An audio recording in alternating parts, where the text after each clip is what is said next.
Coming up on Arirang News, Japan is to release its second batch of Fukushima water starting tomorrow, despite protests from neighboring countries and Japan's own fishing industry. To address concerns, South Korea is sending its own experts to Fukushima for the third time. Global shares fell sharply after U.S. job data suggested the likelihood of interest rates staying high for longer. South Korea's benchmark Kospi followed suit, plunging below the 2,500 mark today amid the Fed's hawkish stance. South Korea clinches another gold medal in the archery recurve mixed team event, its first archery gold of this year's Asian Games. Team Korea adds a bronze in wrestling, also Korea's first wrestling medal of the Games.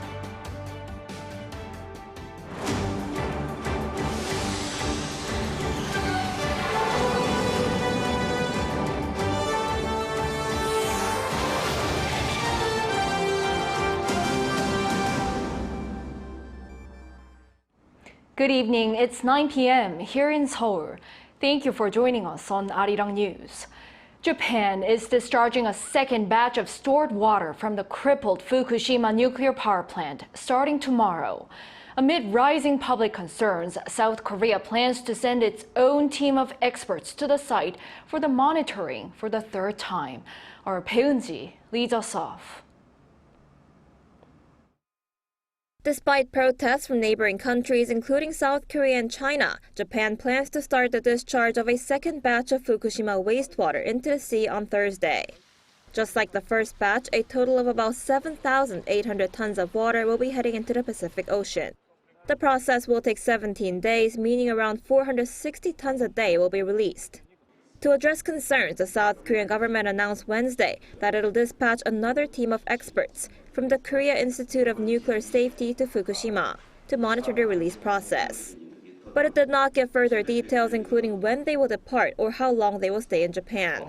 This will be the third time that South Korea is sending its own experts to Fukushima, after the two countries earlier agreed to have Korean experts regularly visit the IAEA field office there.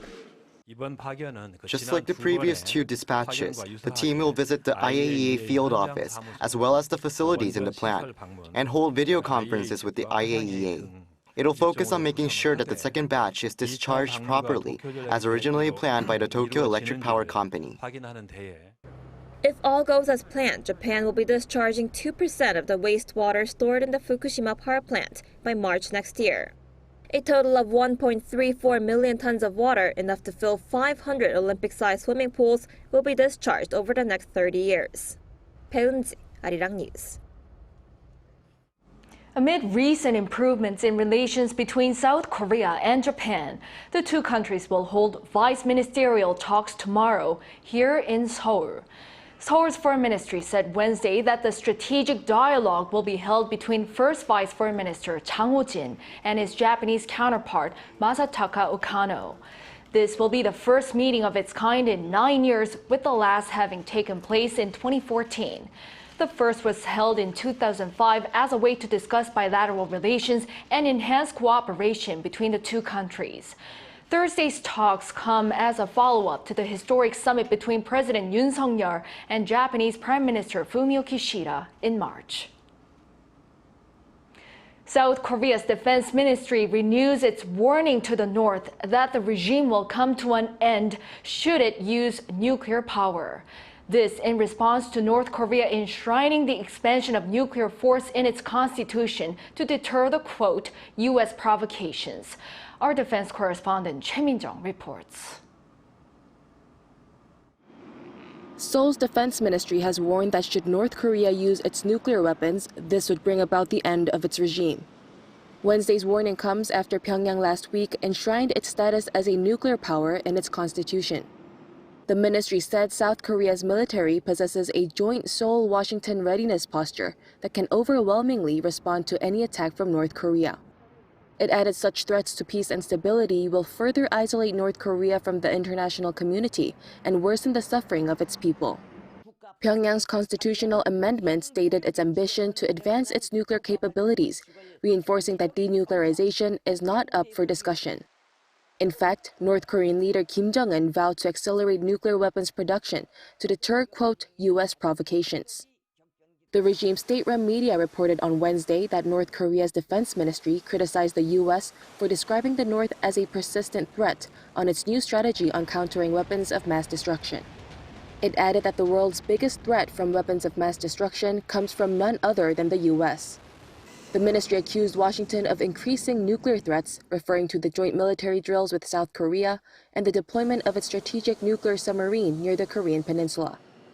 On that note, the North Korean military pledged to counter the U.S. military tactics with the most overwhelming and sustained response strategy. Though such a response from the North is not unusual, the latest exchanges come as there are growing concerns that North Korea and Russia are pushing for an arms deal. Choi Min-jung, Arirang News.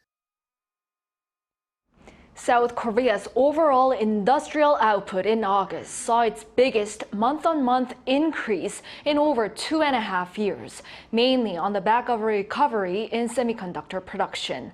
An Sung-jin reports. South Korea's overall industrial production for August saw the highest month-on-month increase since February 2021.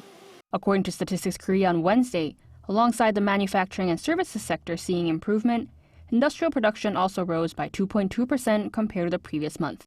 The mining and manufacturing sector mainly contributed to the boost in industrial production, as semiconductor output climbed by 13.4%. This figure indicates a rebound for the industry, which saw a year-on-year increase of 8.3%, with a boost in the production of memory chips. These figures for semiconductor production also reflect quality, not only volume. Production of high-performance memory chips, for example, saw an increase as demand also increased. Infrastructure investment also increased by 3.6% compared to July as investing in chips and transportation rose, though this is a 14.9% year-on-year decrease as spending on mechanical products and vehicles fell. The services sector also saw a slight increase as the sports and leisure industry increased by 6.2%. Despite an overall increase in production, consumption for August slightly fell by 0.3% as sales of vehicles and clothing declined. An official from Statistics Korea noted that high interest rates took a toll on sluggish consumption patterns. An Sung-jin, Arirang News. Global stock markets fell sharply after the Fed's hawkish stance amid the U.S. job data suggesting the likelihood of interest rates staying high for longer. South Korea's benchmark Kospi, having opened after a long holiday, followed suit, plunging below the 2,500 mark today, and the Korean won weakened against the greenback. Our Moon Hae-ryun has the details. Stock markets around the world have taken a hit amid speculation that the U.S. Federal Reserve will prolong its monetary tightening measures. Seoul's benchmark Kospi tumbled by 2.41% on Wednesday, closing at just above 2,405, well below the 2,500 threshold as it fell throughout the day's trading session. The tech-heavy Kosdaq fell by 4%. Major European stock indexes fell by more than 1%, and U.S. stocks also slipped, with the Dow Jones Industrial Average falling by 1.43%, while the S&P 500 dropped 1.53% and the Nasdaq lost more than 2% amid sharp tech losses.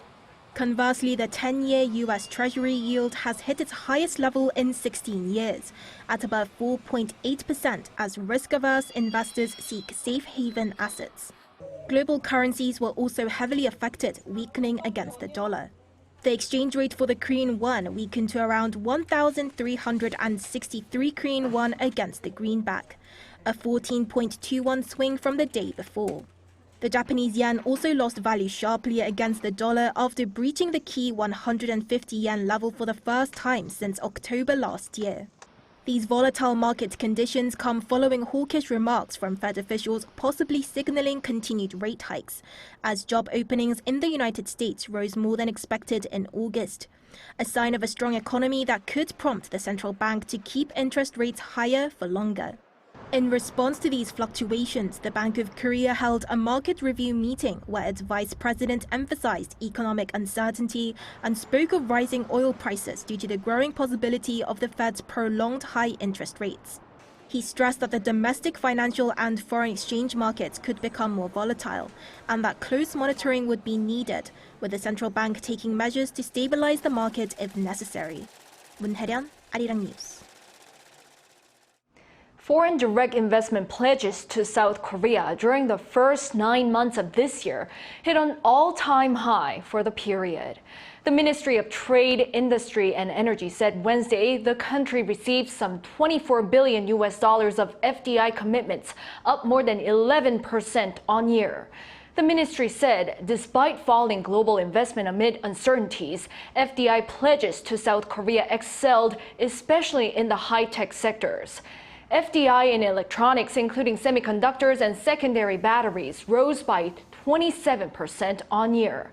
Investments in the service industries also soared, with finance attracting more than 107% and those in lodging and restaurants soaring nearly 230% compared to last year. Following the 6-day Chuseok holiday in the country, the presidential office sets the tone for its policy priority for the fourth quarter, which will center on helping the economy and people's livelihoods. Our top office correspondent Oh Soo-young explains.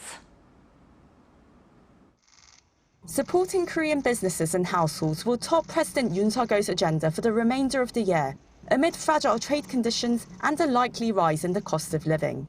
The presidential office said Tuesday that in the fourth quarter, the Yoon administration will run state affairs with a focus on revitalizing the Korean economy, including exports and investment, stabilizing people's livelihoods, as well as strengthening diplomacy and security. Following the extended Chuseok holiday, presidential spokesperson Lee Do-won said the government plans to support export businesses to help their recovery by the year end, as trade figures on Sunday show the country's decline of outbound shipments slightly eased in September as semiconductor chip sales rebounded. Despite the recent turnaround for major trade industries, including chips, automobiles and petrochemicals, Lee acknowledged that trade uncertainties still remain, given Seoul's heavy trade dependency and rising global energy prices. Lee emphasized the government's growing focus on boosting the domestic economy. The President's summit diplomacy has continued to focus more on investment in Korea from foreign governments and firms, rather than foreign investment made by Korean companies.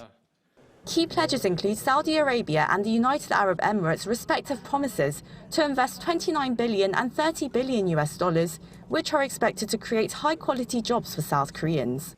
He added that the Yoon administration will continue to manage price levels and real estate policies that directly impact people's livelihoods. This comes amid concerns that growing energy and material costs will push up food and utility bills in the country, which, according to the International Monetary Fund on Tuesday, saw household debt increase in 2021 by the highest rate among OECD countries since the COVID-19 pandemic. Boosting the economy will be a critical task for the incumbent government, just half a year away from the parliamentary elections, with a number of presidential aides moving to enter the race over the coming weeks. A senior presidential official said Tuesday that over 30 aides in the top office are preparing to throw their hats in the ring and resign from their current positions after the National Assembly concludes its annual government audit this month. Oh Soo-young, Arirang News. President Yoon Suk-yeol has shown his gratitude to the former nurses and miners who were sent to Germany from South Korea in 1960 for laying the foundations of South Korea's industrial growth. On Wednesday, President Yoon invited around 240 former nurses and miners at a hotel in Seoul, as this year marks 60 years since the first batch was sent to Germany and the 140th anniversary of the 1883 signing of diplomatic ties between Germany and the Joseon dynasty. Acknowledging their sacrifice and dedication, he said the government will ensure they're better taken care of, especially with the recent launch of the Overseas Korean Agency, as some still reside in Germany. Back in the 1960s, some 20,000 South Korean nurses, miners, and nursing assistants were sent to Germany as part of efforts to earn foreign currency. The names of the Nobel laureates in chemistry this year were leaked ahead of the official announcement, and despite officials claiming that the decision had not yet been made, the leak proved to be true. On Wednesday local time, Swedish media published a copy of an email sent by Sweden's Royal Academy of Sciences, naming this year's winners as Americans Mungiba Wendy and Louise E. Bruss and Russian scientist Alexei Ekimov. While the chair of the Academy's Nobel Committee for Chemistry told Reuters that the winners had not been decided at the time they were named during the official announcement later that morning.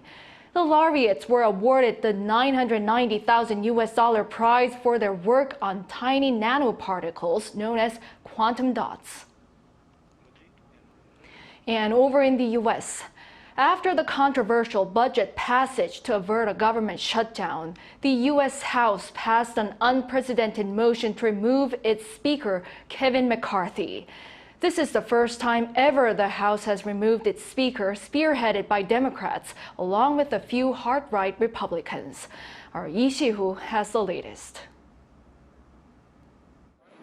The motion to oust Kevin McCarthy, driven by a small group of right-wing Republicans, passed in a 216 to 210 vote, making him the first Speaker of the House to be ousted in a no-confidence vote. The motion to vacate the chair of the U.S. House Speaker Kevin McCarthy was introduced by Republican Representative Matt Gaetz from Florida. Chaos is Speaker McCarthy. Chaos is somebody who we cannot trust with their word. Despite opposing views and support for McCarthy, also a Republican. And one thing Speaker McCarthy embraced from day one is to start making those kind of changes to this institution, opening up the process, allowing members to be more engaged, having amendments come to the floor, single subject bills, doing appropriations bills. No clear successor has emerged yet, but Representative Patrick McHenry of North Carolina has assumed the role of Speaker pro tempore. The ouster was set in motion on Saturday when Mr. McCarthy averted a government shutdown by passing a short-term funding bill with the help of House Democrats before it passed the Senate and was signed by President Biden. The 45-day continuing resolution displeased some Republicans in the House who accused McCarthy of not doing enough to cut federal spending. The vacancy comes at a critical time when Congress has just a little over 40 days to avert another potential shutdown of the government. Lee Si-hoo, Arirang News. Now moving on to the Asian Games in Hangzhou. South Korea has won its first archery gold medal of this ASIAD in the recurve mixed team event. This comes a few hours after the compound mixed team's silver. Our sports reporter Choi Soo-hyung tells the latest. South Korea picked up its first archery gold medal of the Hangzhou Games in the recurve mixed team event on Wednesday, beating Japan in the gold medal match. Im Si-hyun and Lee Woo-seok of Korea defeated Japan's Satsuki Noda and Takaharu Furukawa by the score of 6-0 for their first Korea Asiad gold medal. It's Korea's second archery medal of the day after the duo of So Chae-won and Chu Jae-hoon won silver just a few hours earlier, losing to India in the compound mixed team final. In women's individual recurve archery, Korea's An San and Im Si-hyun will compete for gold and silver in the final, ensuring at least one more gold and one more silver for Korea. Meanwhile, Korean wrestling ace Chong Han-jae won his first medal of the Hangzhou Asiad in the 60-kilogram Greco-Roman category. He took home bronze in the match against Islam Bakhlamov from Uzbekistan, winning by a score of 5-4. This is also Korea's first wrestling medal of the Games. On Tuesday, South Korea won a gold medal in the game of Go, which is known as Baduk in Korea. The men's Go team claimed gold medal, beating China. Team Korea's Shin Jin-seo, Shin Min-jun, and Park Jong-hwan won 3 out of 5 games. They added to Shin Jin-seo's bronze medal in the men's individual event and a silver medal in the women's team event. This comes 13 years after Go was last played at the Asian Games. Choi Soo-hyung, Arirang News.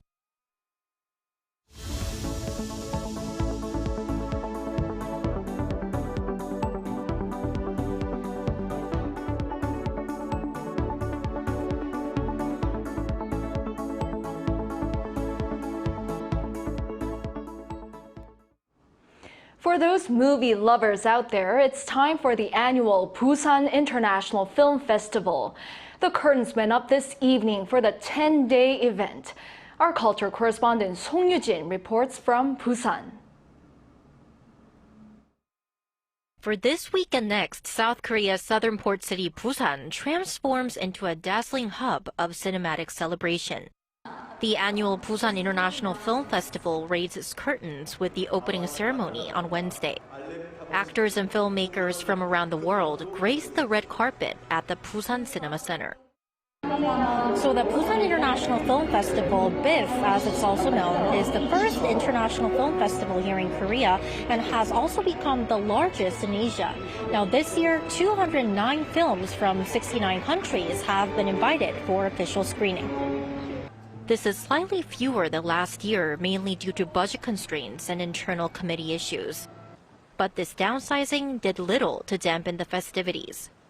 Korean actor Song Kang-ho, who won the Best Actor award at last year's Cannes Film Festival, welcomed guests at the opening ceremony. Adding to the star-studded lineup was Hong Kong actor Cho Yun-fat, attending to accept the Asian Filmmaker of the Year award. For the first time in BIF history, actress Park Eun-bin took the stage as the sole host for the opening ceremony. The opening film was Because I Hate Korea by Korean filmmaker Jang Gon-jae. The audience's excitement was palpable even before the ceremony began. Because I'm a big fan of Parasite. It was my first Korean movie I saw in France in a theater, and I fell in love with Korean cinema. I'm a huge fan of Chow Yun-fat's work, and I was really into Hong Kong movies last year. I can't wait to see him in person. There's a variety of cinematic highlights throughout the 10-day festival.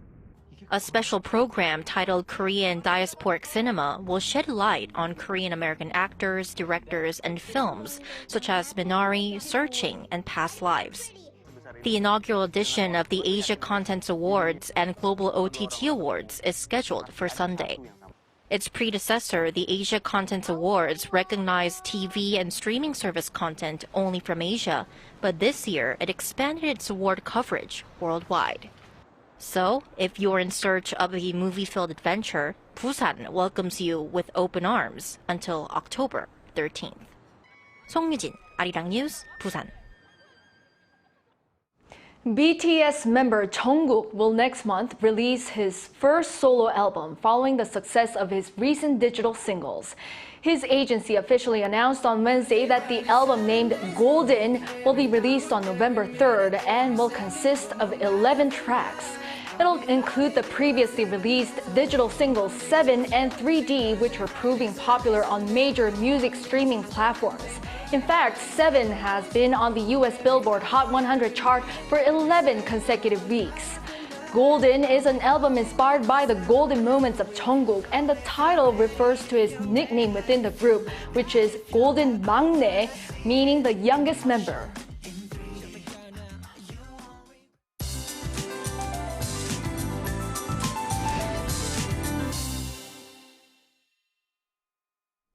Scattered outbreaks of rainfall will be seen for the remainder of the night. Northern Gyeonggi-do and Gangwon-do provinces will see 5 to 20 millimeters. The surrounding regions, including Chungcheong-do and Jeollabuk-do provinces, will see 5 millimeters of rainfall coming and going. After the rain, a surge of cold air mass will filter in from the north of the peninsula. Tomorrow, Seoul will see morning temperatures dropping by about 5 degrees, down to 10 degrees Celsius. Southern regions such as Ulsan will also see a drop in the readings.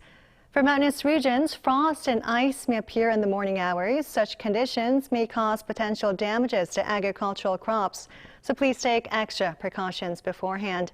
And violent winds will be battering parts of the west coast tomorrow. Seoul and Daejeon will be starting off at 10 degrees Celsius. More sunshine will prevail for the daytime. Highs in Seoul will peak at 18 degrees, Daejeon and Gwangju 19. Daegu and Gyeongju will be topping out at 20 degrees. On Friday, morning temperatures will drop to single figures here in Seoul. It's all for now, and here are the weather conditions around the world.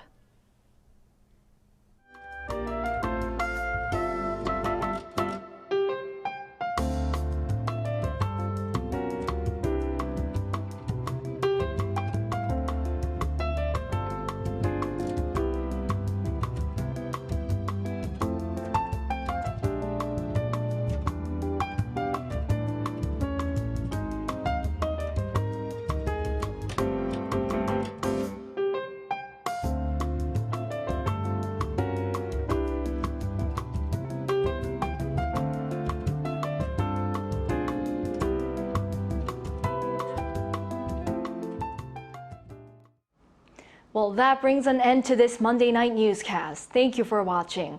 We'll be back tomorrow with the latest news. Hope everyone has a good start of the week.